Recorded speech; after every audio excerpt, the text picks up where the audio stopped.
fully recovered, but oh, all right. Let's not talk about this now anymore. Yes, if you have anything unsavory to share, share it later. Hmm. Funny. My gosh, we're gonna be on time and stuff. This is crazy. This is crazy. All right, Ruth, you're ready, Ruth? Okay, I'll start so recording. I'll just give an Hang on a second. introduction to. Let me start recording on OBS for a second. Hang on a second, please. Okay. I'll let you know when you start recording on OBS. It's just better quality in OBS than Zoom. Hang on, I'm gonna go turn up my light.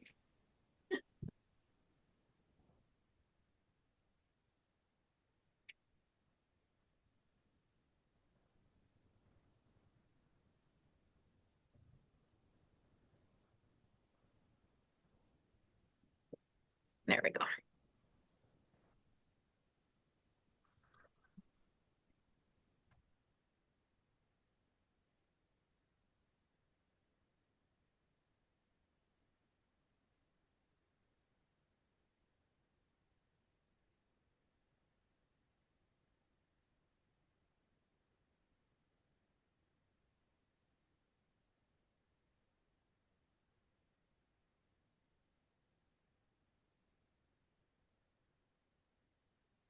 Okay, Ruth, go ahead.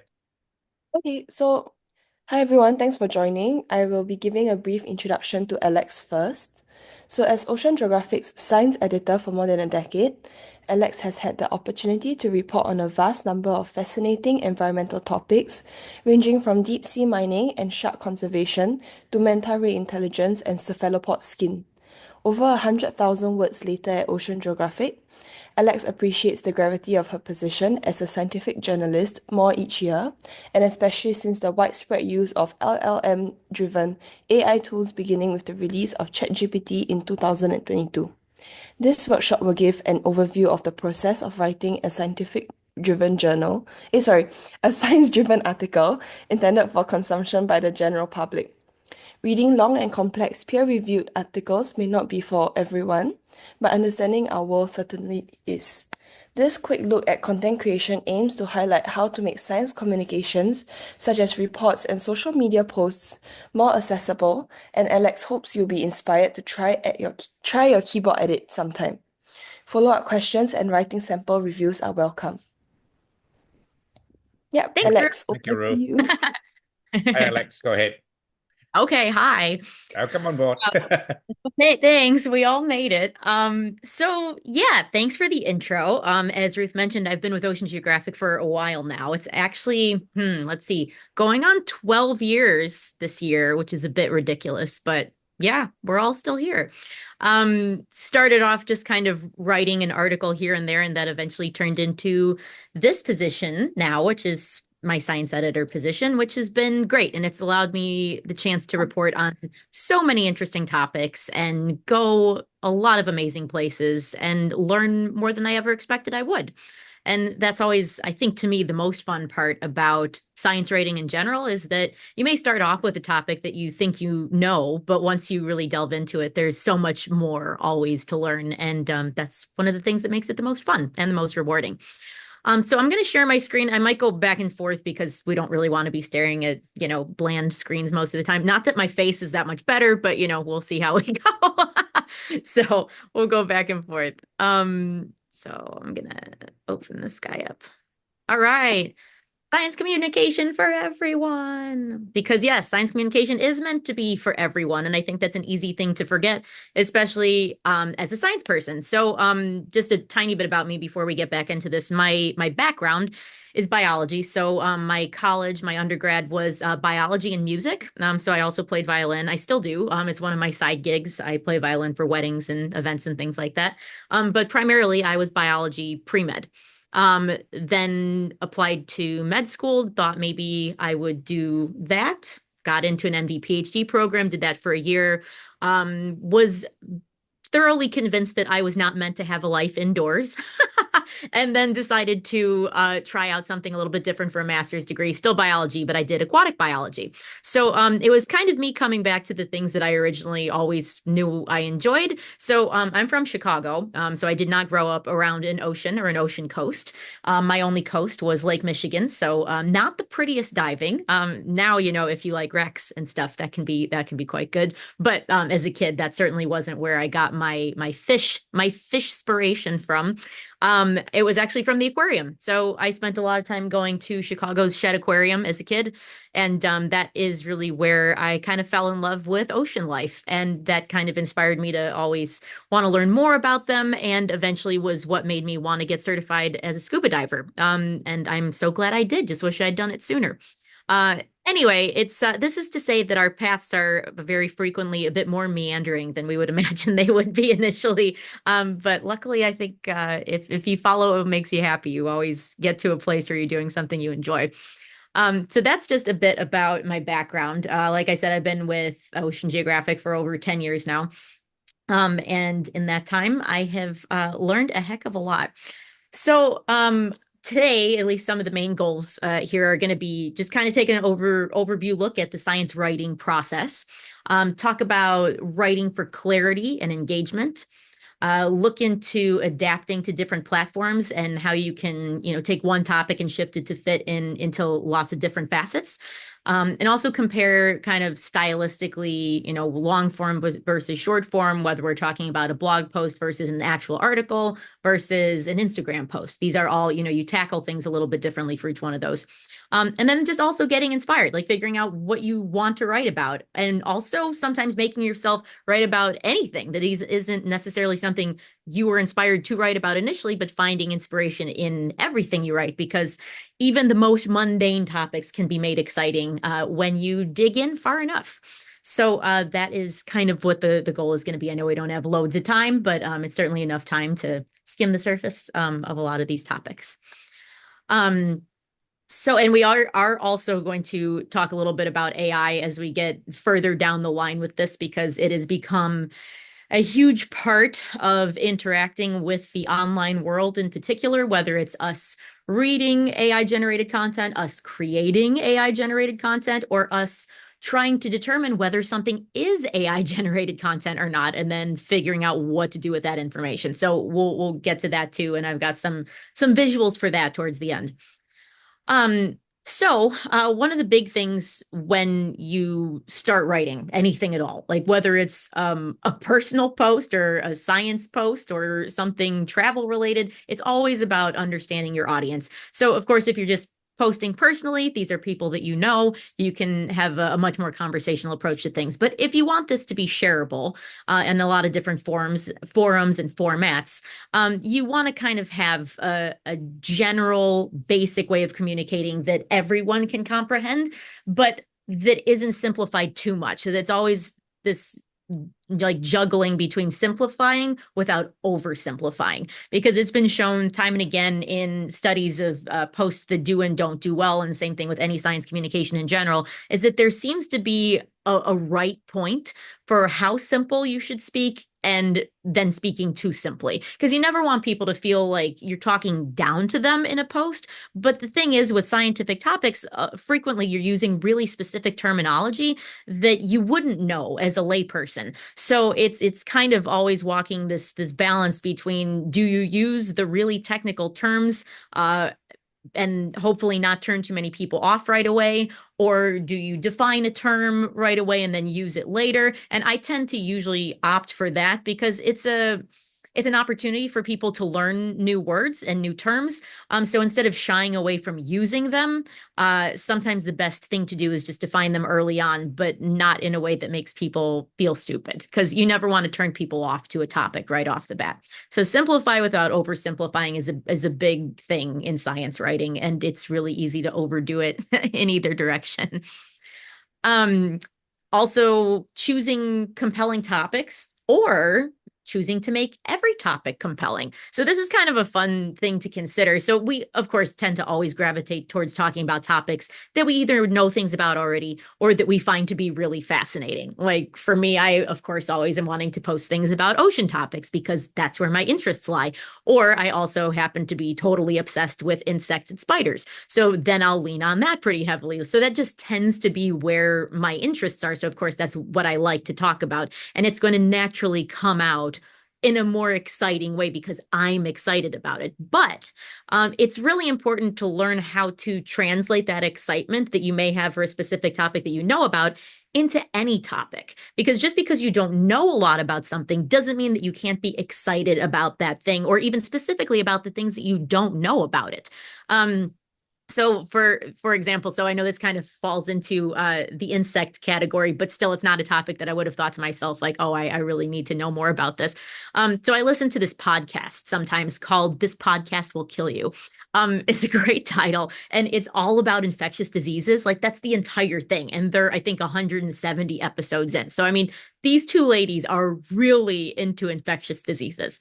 And so you see what kind of things interest you just because you're going through a list of 170 topics. So you're going to pick out things that you step out to you right away. You're like, oh wow, that sounds crazy. Oh, that sounds really cool. Oh wow, I really want to learn more about that.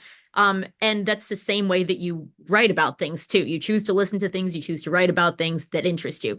So I picked this one the other day, podcast of theirs to listen to that I wasn't sure if I was going to like it, but it sounded like it could be interesting. So ticks, are a pretty nasty parasite. Nobody really enjoys them. But ticks have started causing a really odd symptom in quite a few people now where you no longer have the ability to digest red meat. And it's called alpha-gal syndrome. And that's named after a specific type of sugar molecule called alpha-galactose. It's got a much longer name, but that's the shortened version, that gets modified when this tick bites you so that you can no longer process meat. It's a crazy, crazy thing. And like, you wouldn't think to yourself, oh, I'm going to listen to a podcast about ticks, but you're not really listening to a podcast about ticks. You're listening to a podcast that's talking about an autoimmune response. And then when you have to talk about an autoimmune response, you have to talk about your entire immune system. So over the course of this hour-long program, we didn't just learn about ticks. You learned about how the immune system works, the fact that alpha-gal, which is the sugar that the ticks make you not able to process, is actually the main sugar that's on organ transplants, like from animals that wouldn't be related to us. And it's the reason that we can't take a pig heart and put it into a person. It's the same sugar. Very crazy tie in there that you wouldn't know if you didn't decide to really dig into a subject. So like those ladies are such an amazing example to me of how you can turn just the most basic topic like ticks into this, fascinating journey into how the immune system works and how we can learn more about it. That's obviously not what I am writing about because, that just wasn't a topic I picked. But it's a really fascinating thing. And it kind of shows you that even in sort of the most unexpected places, you can find really amazing stories and so many things to learn. So yeah, choose compelling topics or make every topic compelling. Totally possible. Like I said, I have a science background, so I always tend to lean pretty heavily on peer-reviewed research.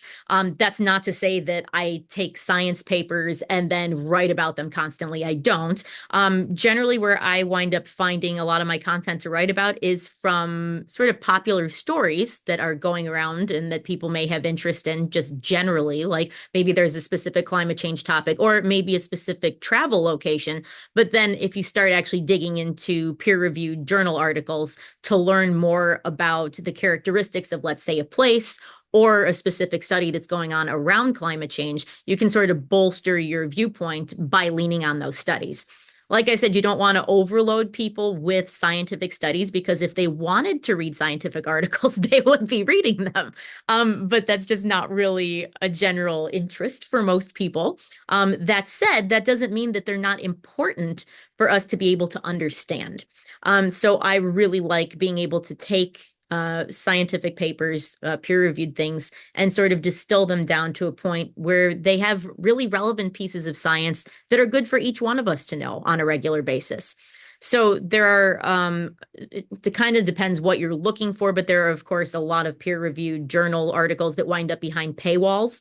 A lot of them are, but there are, of course, plenty of ways around that. And abstracts are almost always available for free almost everywhere you go if you're looking up a title. So you may not always have access to the entire article for free, but you will at least usually have the abstract and generally the conclusions. So that's a good place to start. And for most of our purposes, that is enough, unless you're really doing something very in-depth. Breaking down complex topics. That's, of course, a critical component of this whole science writing game. And knowing your audience and how much you think they're going to want to know. So again, this is always going to depend on who you're writing for. If you're writing an Instagram post where you want to have a few little blurbs of information, you're going to have to break things down to a pretty basic level, or just focus on one piece of a topic, not write this novel, because it's Instagram. That's not the format for it. But if you have a personal blog, or maybe you do longer Facebook posts, or you have other places that you publish things, you have a little bit more leeway and more space and more time to explore more complex topics. Now, that's not to say that you can't talk about complex topics in a short format space. You can, but you generally need to just pick pieces of that topic to discuss and not try to do an in-depth overview of the whole thing. It just doesn't really work out too well, and it winds up kind of confusing, I think, everyone and not having a good take-home message. So breaking down complex topics can be really helpful. This is actually, I'll mention AI for the first time here, because this is a place where sometimes using AI can be useful. So I currently don't use it to actually write, but I do use it to sometimes help me make outlines. So sometimes even I'll take one of my own articles. Like I take something that I've written that might be really long, like 2,000 to 5,000 words.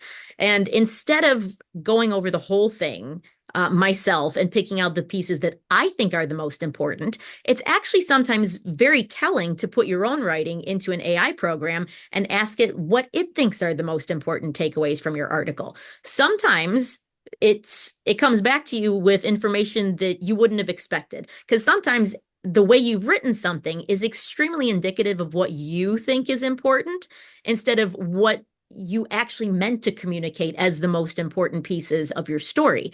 So like I said, this is a place where I've used AI a few times, where I'll take one of my large articles and I'll pop it in there and say, please give me a bullet point summary of this article, and tell me what the most important key messaging factors are. And sometimes it comes out and I'm like, yeah, good. That's exactly what I wanted. And other times it's not. It has decided or has read into my articles in a way that probably isn't exactly what I had intended in the first place. And then you can take that information and use it to maybe tweak your article so that it better connects with the audience that you want. And then once you do your rewrites, you can pop it back in and see what the results are. Again, this is certainly not necessary, but in knowing that AI is out there for us to use, and that it gets used on a regular basis, I always want to make sure that I know what's available, what's out there, and how to use it, even if I choose not to use it. I think it's much better policy to know what's out there and how you can utilize it than just to ignore that it exists. Now, that doesn't mean I'm encouraging everyone to go use AI, but if you are interested in using it to sort of bolster your writing and kind of help you almost as like an editor would do, it honestly does a fairly good job. There are a lot of different programs out there right now, and I'll say the best one that I've used is Claude. Claude is much more conversational than like a ChatGPT type thing, especially if you're not paying for it. They all have free versions. But Claude, especially if you do have a paid version, has what they call a philosophy mode. And you can have some honestly fantastic conversations that are very illuminating about your own perspective on things. Because you don't always have an expert to talk to, and I'm not saying that AI is an expert, but sometimes you would like to just have a conversation with somebody who has a background in a particular subject, and maybe you don't know a person like that. Well, in this case, you can leverage the power of an AI agent to do that. So there are ways to use it, I think, that are ethical, useful, and resourceful. And like I said, that's absolutely not necessary to use, but I don't think there's any reason to not learn how to use it properly. It also makes spotting other people's AI usage a lot easier when you know what kind of results you get from using an AI. So I think those are, some interesting points to it anyway. Last point on this page after that, creating an engaging narrative is really important. So science folks tend to always lean really heavily on the data, and you'll be like, here's a graph, here are some facts, here are some numbers, here are some statistics. Well, the average public doesn't really enjoy any of those things, to be honest. And it's important to figure out how to weave those pieces of information, which are extremely useful and needed and factual, into a narrative that hits home a little bit more. So I think one of the issues that people have generally, like the general public has in connecting with scientific writing, is that it's emotionless. I mean, it's meant to be that way because you're not supposed to read a scientific paper and go, oh gosh, that really gave me the feels. Like that's not what it's supposed to be doing. That's not what it's there for. But science communication to the general public does have the leeway to bring in feelings to that narrative.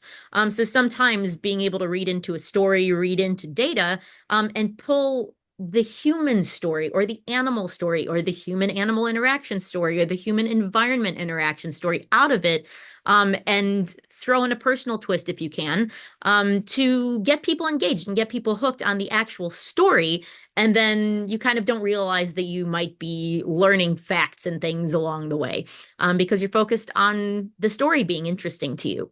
I recently wrote a pretty chunky piece on deep sea mining, and it's got a lot of stats. I mean, there's a lot to know about the logistics of deep sea mining, how it works, the threats, what could happen if and when things would go wrong. Like, it's a pretty heavy topic, and it's one that I think is very easy for people to kind of turn off to, because it's like, that's dreary, and obviously there aren't any good pictures of these things going on underwater because it's at extreme depths. So, it's a very invisible topic, which makes it hard to showcase. But I settled on telling the history of deep sea mining to get people interested, because it's got a really crazy Cold War hook to it that was a complete cover-up for the collection of a nuclear ballistic missile submarine from Russia. And it was this big cover-up story with Howard Hughes. And I mean, we can make the article available if anybody's interested in it, but it's a fascinating story.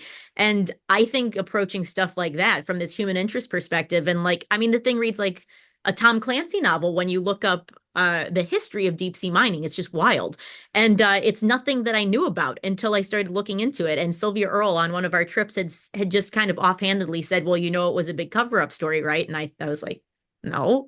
What are you talking about? So then it prompted me to look it up, and it's just a crazy history. And there are so many things out there like that, and those kind of interesting human interest hooks that can make science writing and storytelling so much more impactful and memorable for the people who are reading it.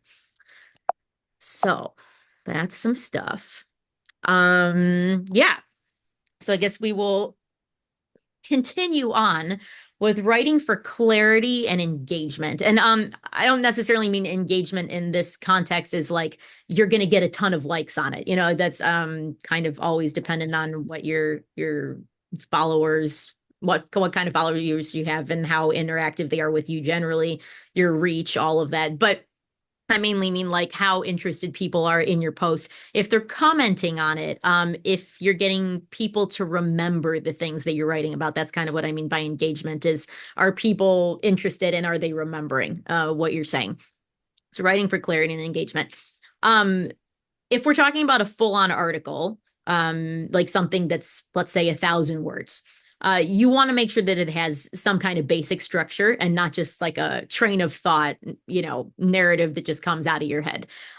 So you of course have like three basic parts. You've always got headlines, you've got lead lines, kind of the things that go in under your headlines, that maybe one or two lines that summarize what people are about to read, and then your full narrative. So headlines, as we all know, are probably the most important thing to get people to read your article in the first place. If it doesn't have a grabby headline, people aren't going to look at it. And this is, I think, why we wind up, especially in like political media and stuff, having these ridiculous headlines that are either like rage baiting or sometimes outright lies, just random stuff that makes you go, wait, what? It's just clickbait.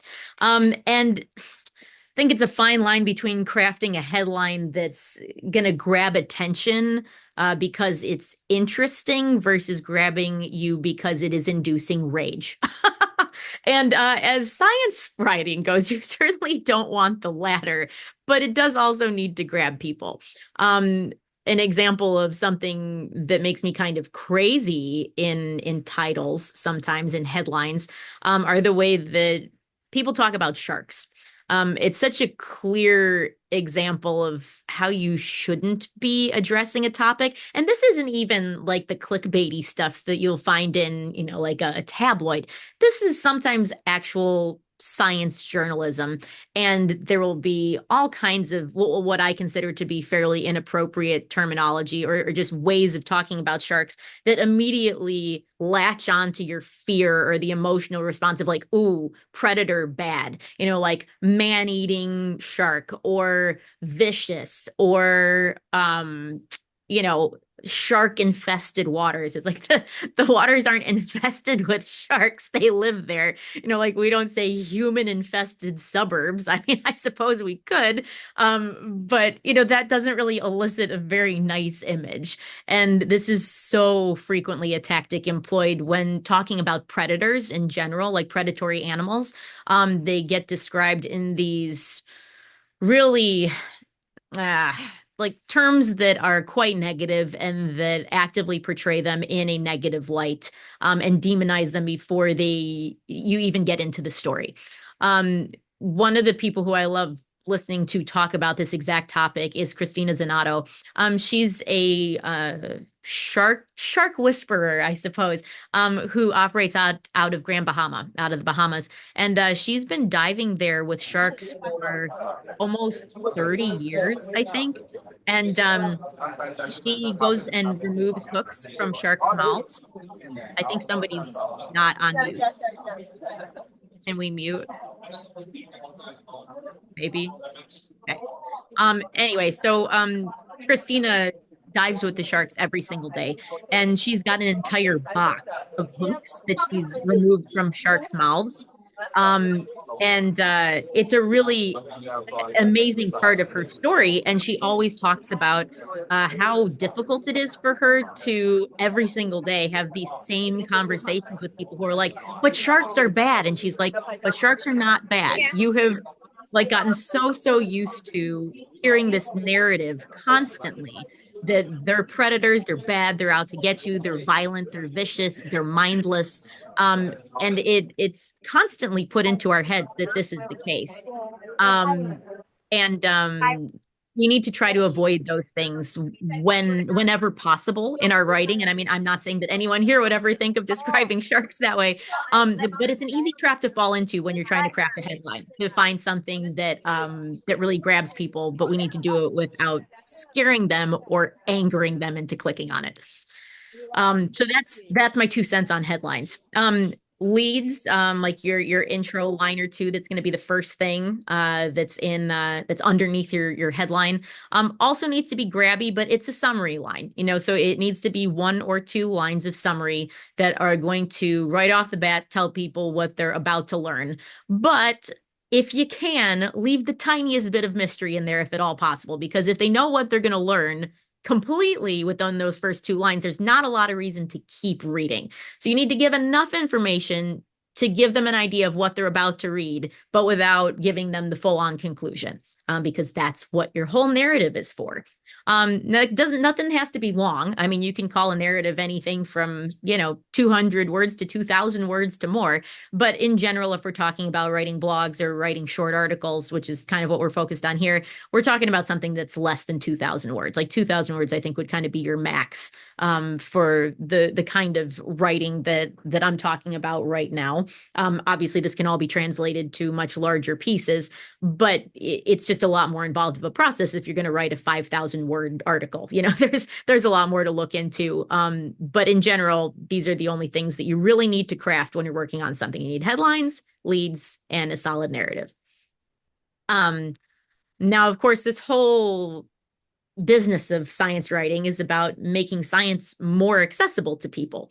The overall goal is that when somebody is finished reading, whether it's your paragraph or your many paragraphs, they'll be able to communicate something that they learned in that story to someone else. To me, that's sort of the ultimate goal with a piece of science writing, is that I want someone who knows nothing about the topic to be able to read it, learn something, and not just learn it, but remember it and understand it well enough to tell it to somebody else and to tell it to them accurately. And I'm not saying like, oh, they read my article and now I'm going to expect someone to explain exactly how a virus works and, in a bacterial cell. Like, no, okay, that's probably a little bit much. But to be able to have takeaway messaging that's clear, that's concise, and that's easy to understand and to regurgitate to other people, because that's such a big piece of storytelling, is that you want to be able to disseminate that information to others. And that's not necessarily by everyone reading your writing. Sometimes it's by a person reading your writing and then telling 20 other people about it. So yeah, science accessibility is always critical here. So a few different like tactics that you can use to make science communication easier are things like analogies, using clear language, minding your length, as I say, so not having anything that's too long, too verbose, too wordy, and providing sources. So I'm not suggesting necessarily that you, like, after every claim, say, oh, and here's a link to this paper, here's a link to that paper, here's another link. People will be like, calm down with the links. Now, if you're writing something long, yeah, fine, go crazy with the links or cite your sources at the end. And of course, if you're writing a full-on article, you will have a list of sources at the end. But if you're just writing a blog post, you'll probably only want one or two links, like actual links to other things for people to read, because it gets to be a lot. So you want to make sure that you're explaining enough within your own narrative that you're not constantly linking to somebody else. But if there's more to be understood, you want to make sure that you have a reference ready for people to look into should they want to learn more. So always having a clear source. Now, on the topic of sources, I'll get into this a little bit more when we talk about AI generated stuff and how difficult it is lately to kind of sort it all out.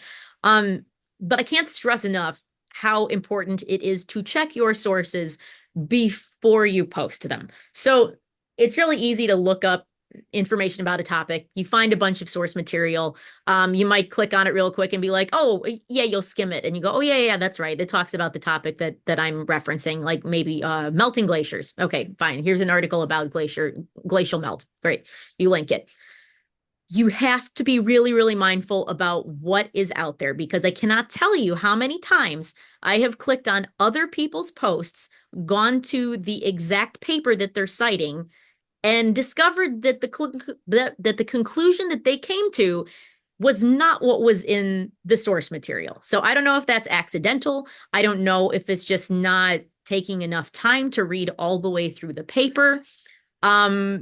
I think sometimes it's accidental, sometimes it's intentional. For example, the other week, a friend of mine posted this whole article about essentially vaccine reactions. And I said, okay, fine, I will go look at this article. And I went to it and I read it. And within the abstract, it said precisely the opposite of what she had claimed in her post. And I was like, I don't know if you got this from somebody else and you just reposted it and didn't check, or if you were intentionally being deceptive.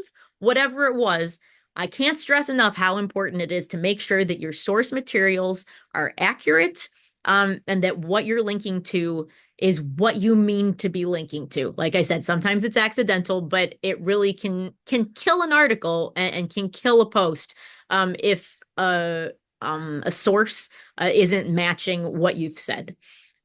So these are always critical things to keep in mind when writing science articles.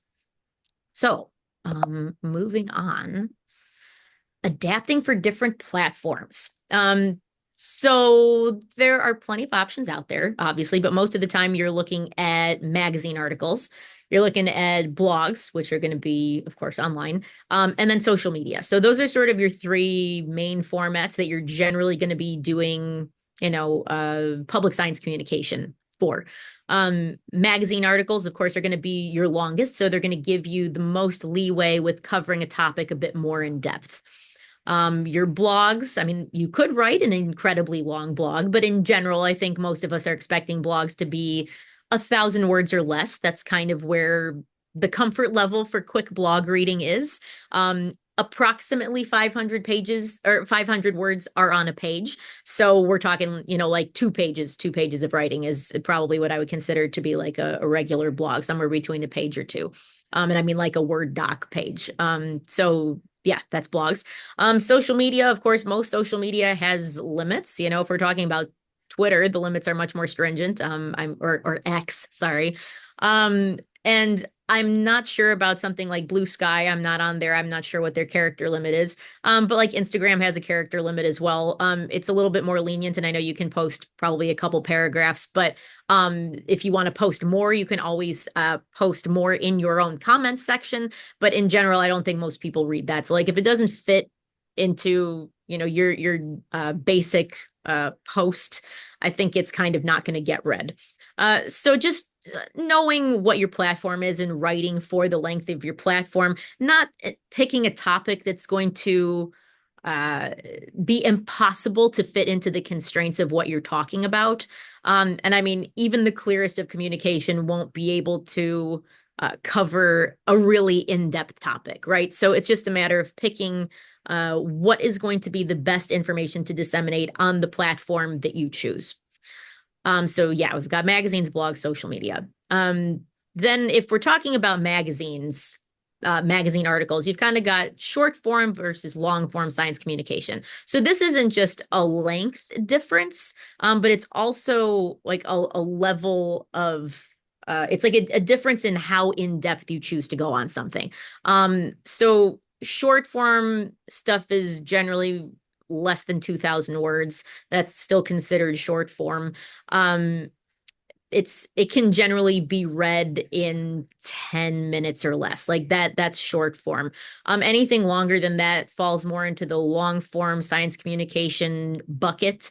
And it gives you a lot more options, of course. But it also means that it's really easy to get bogged down in a very big story that winds up not having a real solid conclusion. So the biggest danger, I guess I'd say, with long form science communication is that it's really easy for it to come off sounding like an excerpt from a novel instead of a piece of science communication. The more that we write, like lengthwise, we tend to start inserting our opinion into things more.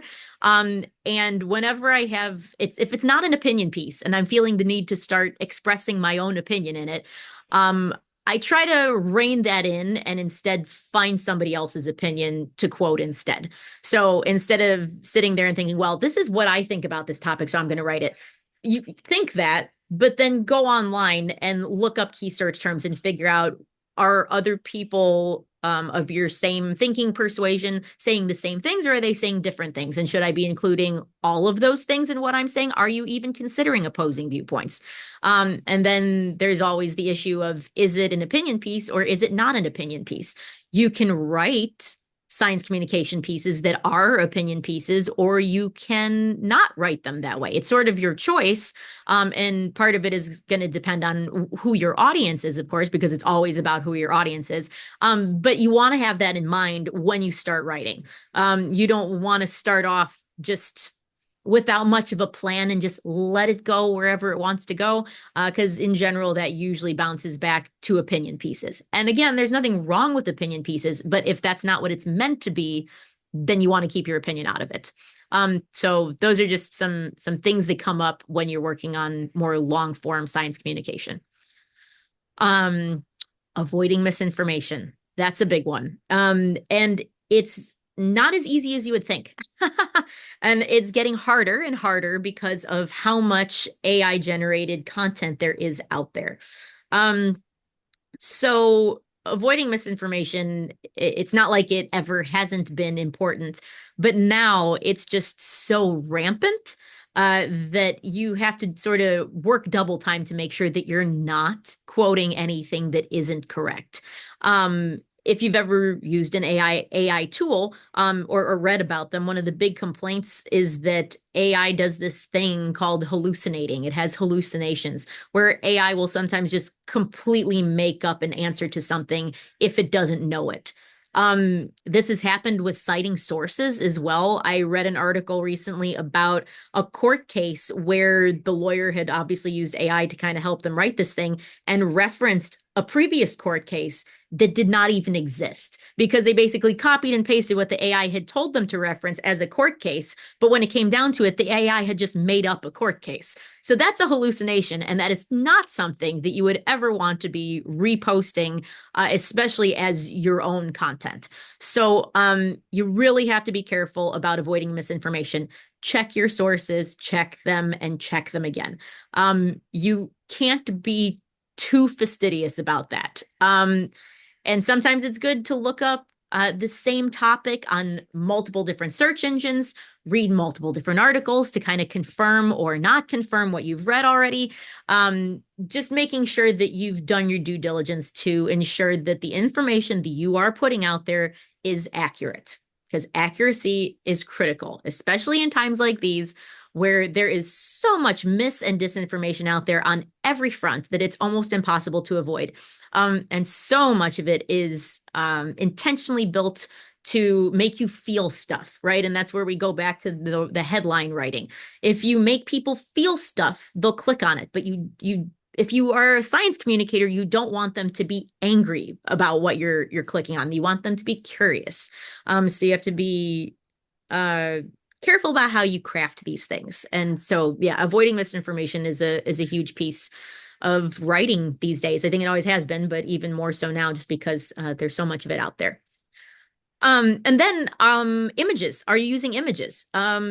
I'm a photographer as well, so most of the time, if I can, I include my own images to go along with my stories. But sometimes you're writing about a topic that isn't something that you photographed. So then it's a matter of sourcing images that you can use.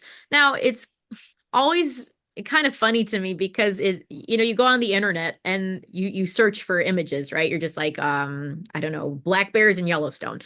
A bazillion pictures are going to come of black bears in Yellowstone. Most of them, though, are going to be people's personal pictures that are just available for you to see on the internet. Now, that doesn't mean that it's okay to go and grab that person's picture without their permission and use it in your blog post. Or whatever you're using it in. Like, if you want to go reach out to that person and see if it's okay to use their stuff and they say it's okay, that's fine. But it shouldn't be a normal thing for us to just grab anything we see on the internet and be like, well, it's out there, it's free for me to use. I mean, in court, sure, that might be okay, but I also just don't really think it's super ethical to use other people's images without their permission, or at least without crediting them, like putting their name on it so that people know that it's not yours. There are, of course, a lot of places where you can either purchase images to use for fairly cheap. I mean, Shutterstock is one of those where you can get stock imagery. And some of them are free. Like I think one of them is called Unsplash, and there are a whole bunch of different places where you can search for free images to use. And those are always good places to start. For some of my ocean stuff, like where, for the example, of deep sea mining one, I of course don't have pictures from that. But NOAA does. National Oceanic and Atmospheric Administration has an entire library of images from tons of different places and a million different topics that are available free for use, and not just for you to like show it in a blog post, but you can actually reprint them. Like they're fair use images, and you can use them in your journalism. And there are quite a few sites where there are resources like this. But it's definitely something to keep in mind always when you're writing is like, am I going to need to show this? And if you are going to need to show that, I'd almost say sometimes start looking for images before you do anything else. Because sometimes if you find something really good, it'll kind of help inform where your writing is going to go, and what you want to make sure that you cover. So yeah, sourcing images, that's definitely a critical one. Okay, so we have now entered our AI space. So I saw this post on a friend's page back in February, and you'll see this post, bears laying all over a road, and it says a group of wild black bears has taken over Highway 65 near Branson, Missouri. This is abnormal and attributed to the change in temperatures due to climate change. Okay, well, there are a whole bunch of things wrong with this. First off, I don't know where one would ever find that many bears in one place, because there just aren't that many bears in Branson, Missouri. Secondly, highways are extremely hot. If bears were trying to avoid warm temperatures, the asphalt is not where they would go. There are a lot of things wrong with this image, but just looking at it, like just for like visually, you look at it and you're like, yeah, the trees look good. The bears look pretty good. At least the first one does. But then you look to the second bear, that like second little black bear, the small one. That one is all wrong. Completely weird. Keep looking up from there. That bear, the two bears that are laying down, you can't tell what's happening with their bodies. Like, is that two bears smashed together? I don't know. You can't tell. So like when you really look at images that are AI, you can tell, like, there are hallmarks of it being generated all over the place. But if you're just glancing at this, like if you're scrolling through Instagram looking at this, you wouldn't notice, and that's on a tiny screen. I mean, our phone screens are so small, and I think this is one of the reasons that AI has taken off, especially the image generated stuff, so much, is that our phones are small. I mean, obviously they're a heck of a lot bigger than they were, but still it's much more difficult to discern whether something is real or not when it's in an extremely small format. So you cannot be too careful about worrying whether something is an AI image or not. Sometimes posts are a combination of AI images. There's a page that I've seen pop up on my feed multiple times that's all about exotic plants. And they'll take information about a real plant. And I know this because I saw a picture of a plant one time and was like, what plant is that? And then I looked underneath it and read the information about it. And it was like a pitcher plant from Borneo. And I was like, okay, well, that plant is real, the one that you're talking about, and the information about it is correct, but the image is not. It was an AI generated image paired with real information. Now, what the purpose of doing this is, I honestly don't know, other than I guess to get interactions, to get likes, to whatever, to generate interactions. But it's just a constant pitfall that you have to be so wary of, because there's just fake stuff everywhere all the time now, and you cannot be too careful, whether that's the written word or images. And I think sometimes we're even more susceptible to the image stuff because frequently it's things that we want to believe are real. I'll give you an example. So here's a video that I took. I screen grabbed it off my phone before I put this together, because you just have to see this craziness. Oh. So polar bears swimming through a whole sea of orca fins, jumping up onto a ship, asking for help. Oh, look, we're petting the polar bear. Everything's fine. The polar bear was getting attacked and then it was rescued. Okay, well, obviously there are a lot of things wrong with this post, but when you look at the comments on them online, it's pretty clear that a lot of people think that these are real. And a lot of them are much more realistic than others. And here's another one. I feel this one's longer. I'll probably turn the volume down on this one here.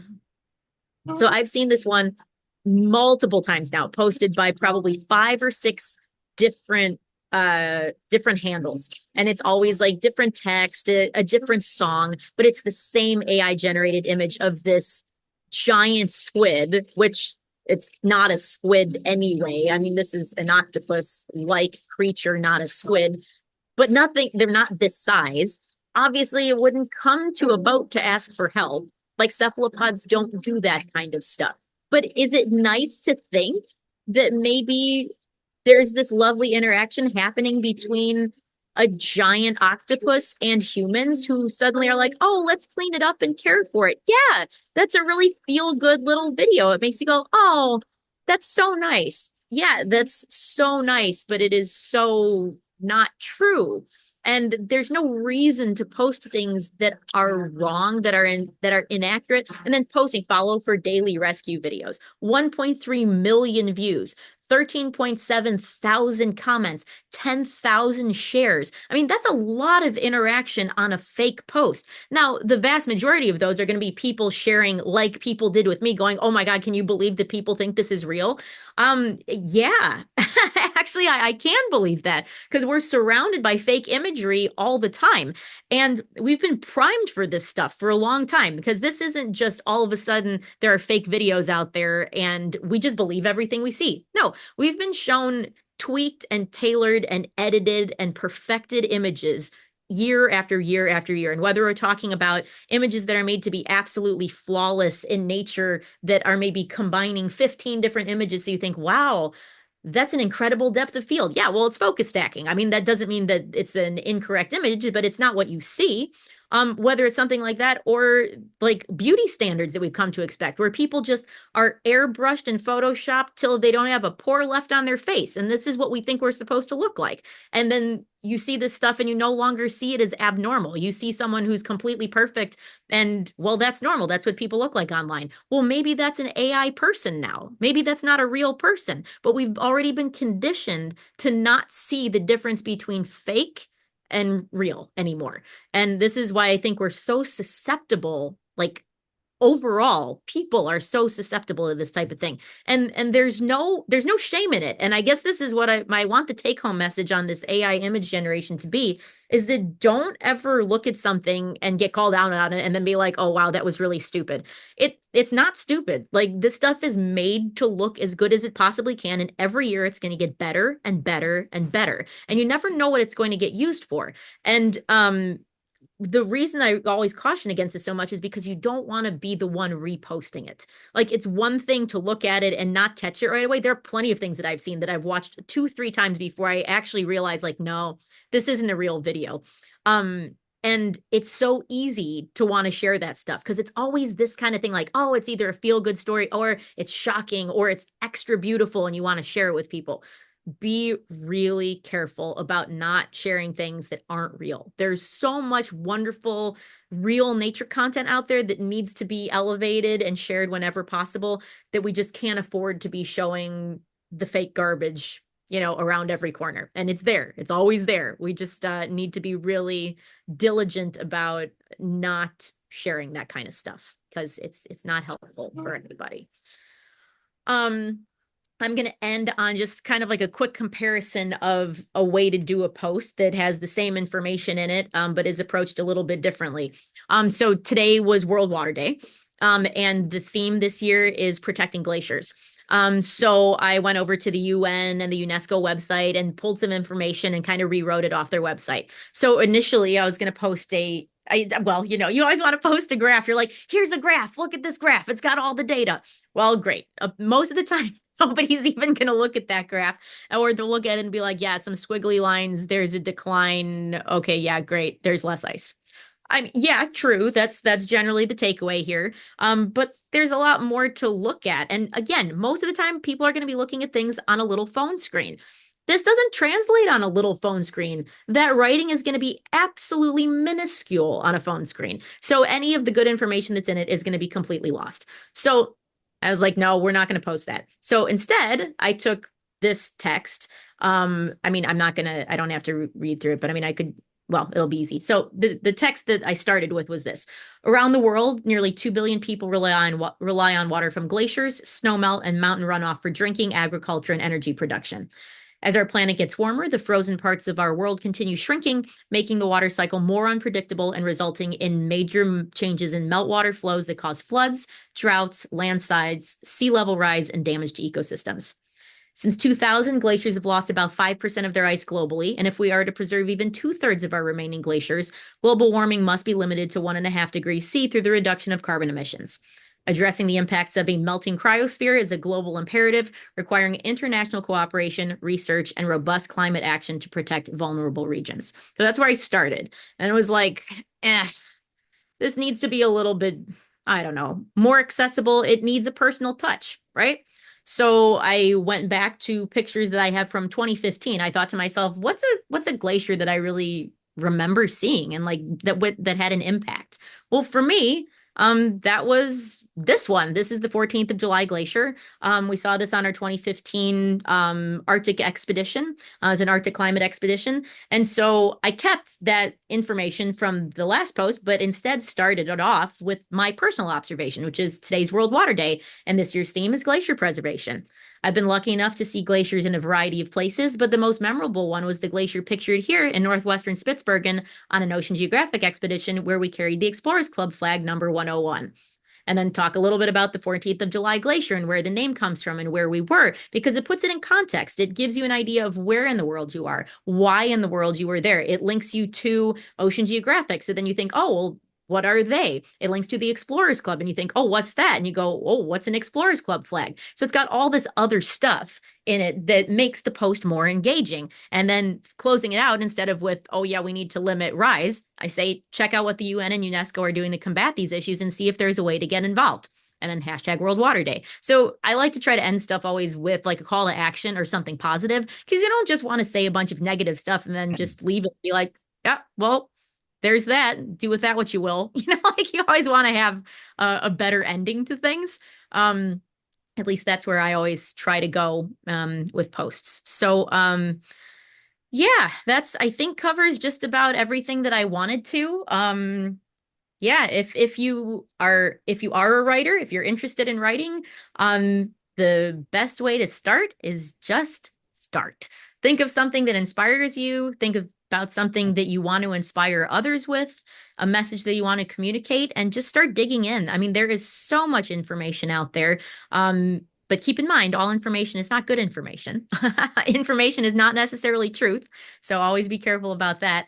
But yeah, start writing with the things that you care about, the things that you're inspired by, the things that make you want to learn more about them, because your enthusiasm will translate into your writing. You want it to, so that other people become interested in the things that you want to share and are maybe also more inspired to care about science communication and science in general and the way it fits into how our world works and impacts us on a daily basis. So I think, yeah, I think that's about it that I've got for you. So if you have any questions, comments, anything, let me know. And even if not today, I'm always here. I'm always, I think you probably have my email or have access to my email or find me somewhere. I'm always happy to answer questions or look over things that you've done or whatever you want. So yeah. Thank you, Alex. That was very, very enlightening. And it is so true that there's a lot out there and there's a lot of, fake news. And it's very true that we have to do fact checks, and even some of the most brilliant writers out there do fact check these days, and some of them let us astray and then start posting it, and then they have to pull it back. And I think it's better to check and double check before we do anything. And absolutely, having to post a retraction is you don't want to do that. And then sometimes people defend what they write, the check as well. And the next thing, 5 days later, they come back, oh no, you're right. You're wrong. Yeah, exactly. You can avoid a lot of unpleasantries if you just check the heck out of your information ahead of time. Like just refrain from, let me post it right now. Just give it a day or so and see what's exactly. out there. Well, it's like when people are building stuff and you say, measure twice and cut once. It's like, it's the same thing. It's the same idea. Check it 50 times and then write it once. That's it. Yeah, true. Yeah. Anyway. Yeah, so this will be posted on, and then we'll have a second session review later on, maybe in May, and then also with Isidora, she's coming on to do social media posts later on again, sometime in April. So anyone have any question, please post it to Ruth, and we will share online. And anyone want any question right now? Glad you enjoyed it. You're like, that's a lot to think about. That's enough. No. I know you can talk. You can talk in an hour, non-stop. Just talk, Michael. That's it. Us Italians, we can't be shut up. Anyway, thank you everyone for coming on, and then Alex, let's connect on Messenger and talk about other stuff right now. Thank you, everyone. Yeah, sounds good. Cheers. Bye-bye. Okay, thanks everybody. Alex. Bye-bye. Yeah. Alex, maybe stay on. We can chat. You wanted to chat, right? Oh, yeah, sure. Well, or Janelle, can I I'm probably gonna have to get in the car and start driving soon, so I'll call you back. Okay. Call me. All right. Okay. ciao. See ya. Bye. Okay, bye Bye. everybody. Bye.